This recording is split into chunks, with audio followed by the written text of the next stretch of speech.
கிறிஸ்துவுக்குள் அன்பானவர்களே, உங்களை சந்திப்பதில் மகிழ்ச்சி அடைகிறேன். 2 நாளாகமம் 32:8.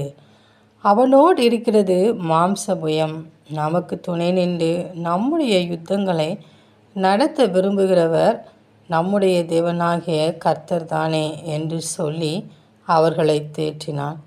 யூதாவின் ராஜாவாகிய எசேக்கியா சொன்ன இந்த வார்த்தைகளின் மேல் ஜனங்கள் நம்பிக்கை வைத்தார்கள்.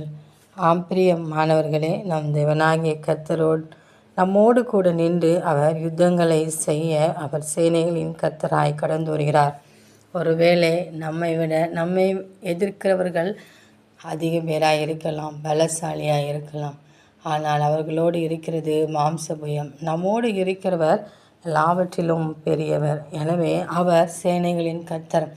அந்த சேனைகளின் கர்த்தரை நாம் நம்மோடு கூட வைத்து கொள்ளும்போது கர்த்தர் நமக்காக யாவற்றையும் செய்து முடிக்க வல்லமை உள்ளவராயிருக்கிறார்.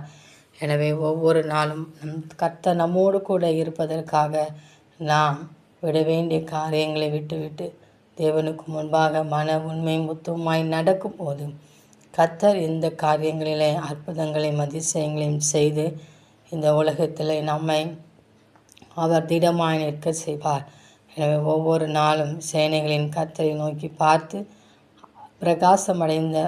பிரகாசமடைந்தார்கள் என்று சொன்ன வார்த்தையின்படி கர்த்தர் ஒருவரையே நோக்கி பார்ப்போம், அவரையே சார்ந்து கொண்டு ஜெயத்தை பெற்றுக்கொள்வோம். அந்த தேவனின் அன்பு கரங்களை நாம் பற்றி கொண்டு அவரோடு கூட வாழ்வோம். ஆமேன்.